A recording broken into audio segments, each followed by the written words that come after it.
right, boys and girls, it's Mrs. Murphy and it's reading time. Today for reading, we have a new story that I can't wait to show you.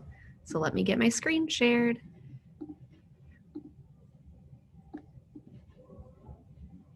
All right, this story is called Tiny Rabbit's Big Wish. That's the title of our book. When I read that title, I noticed opposite words. It said tiny and big. Those words mean the exact opposite of each other. The author is Margarita Engel, and the illustrator is David Walker. This is a special type of story because this story is called a fable. Can you say that word with me? Ready? Fable. Good job. Let's look at a chart to learn a little bit more about what a fable is. So, a fable is a type of folk tale. That might be another word you don't know. So let me tell you more about that. Fables are usually pretty short. Fables often have talking animals, not always, but a lot of the times. A lot of times they take place outside. And the one thing that they always do is they always teach a lesson. For example, I love the fable, The Tortoise and the Hare. In The Tortoise and the Hare, you learn that sometimes going slow and steady is what wins the race, because the tortoise wins the race because he took his time, whereas the hare just kind of thought he was going to win because he was the fast one, but he didn't in the end. So there's a lot of fables that you might have heard of. I want you to stop and think for a second if you've heard of these. And you'll show me on your thumb either yes, I've heard of it, or I've read it, or no, I have not. Here's the first one, The Fox and the Grapes. Have you read that one before? I actually haven't read that one. All right, what about The Lion and the Mouse? Have you read that one? I have. I like that story.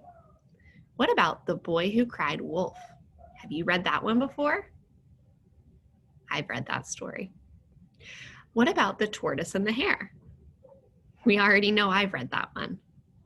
What about The Fox and the Crow? I've read that one.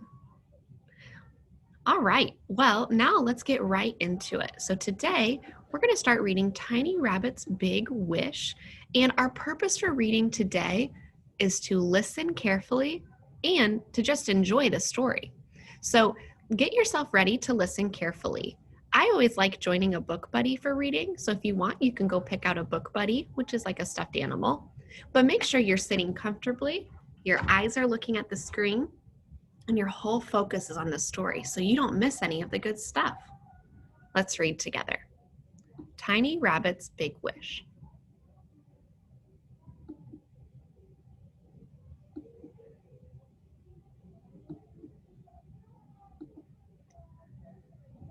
A tiny rabbit dreamed of growing as huge as the forest, with legs as tall as trees, and eyes the size of moons. He wished for a nose as long as an elephant's trunk, and he wished for a tail as gigantic as a mountain. Tiny Rabbit wished and wished, but no matter how enormous his big wish grew, he was still tiny. Let's stop and see how closely we were listening. What was Tiny Rabbit's big wish?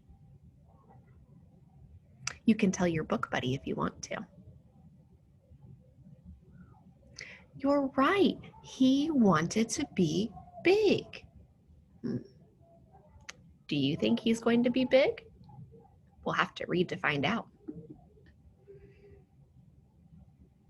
So he wished some more, and while he was wishing, time passed and he grew.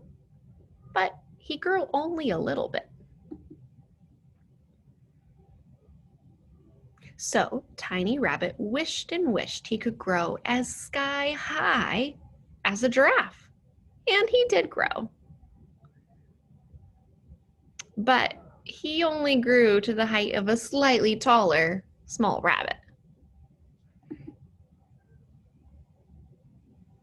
So, Tiny Rabbit started wishing to grow as powerful as a gorilla. But instead, he only grew 2 long, tall, powerful ears to help him hear every loud or quiet sound in the forest. Tiny Rabbit's big ears helped him hear the rhinos stomping,